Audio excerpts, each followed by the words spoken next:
So people have been making out the new Ryzen 3000 to be some kind of Intel killer that will completely destroy them under ridiculously high prices. But right now, all we know is potential base clocks and potential boost clocks.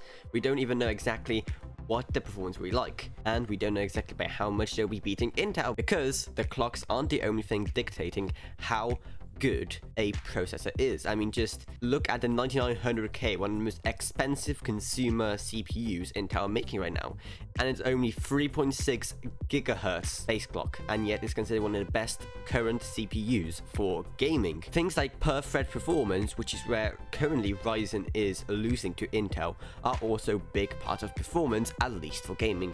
In other areas, yes, Ryzen does have the edge over Intel already, but will that change in Ryzen 3000? But the key thing that also gives the 9900K an advantage is its higher turbo clock, because, you know, base clock is not the only thing that matters, as it can turbo all the way up to 5 gigahertz. But that's something AMD won't have to worry about with Ryzen 3000, as both the 3700X and the 3850X will be able to turbo to 5 GHz. Even more for the 3550X, which can turbo all the way to 5.1 GHz. Will that be enough to crush Intel's better per thread performance? We just have to wait and find out. Will just all these new features that they're bringing with this new generation in Zen 2 be enough to simply push Intel aside with just the sheer power and the sheer clock speeds? So let's start by addressing something big. So Intel has never been too much about simply making the clocks as fast as possible. Like I mentioned, the 9900K being the most powerful CPU currently for consumers and for gaming is only clocked at 3.6 base.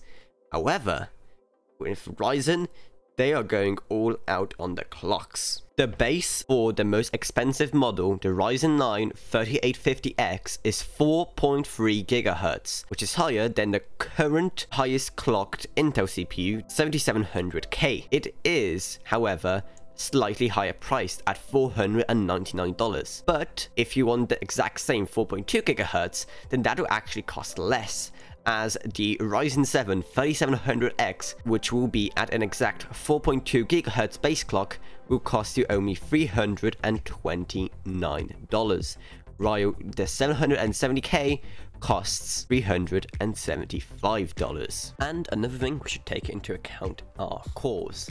Now, most people aren't really into cores. Cores don't really affect performance too much, especially when it comes to things like games, who don't use too many of them, but there are plenty of professionals and other people who do require many cores, who have previously had to take compromises between higher clock speeds and better performance, and higher amounts of cores. But now, AMD seems to be solving that issue. Then i9 9900K, again that super high-end best gaming processor, has 8 cores, but the highest AMD one has 16 of them and 32 threads, while the i9 9900K only has 16.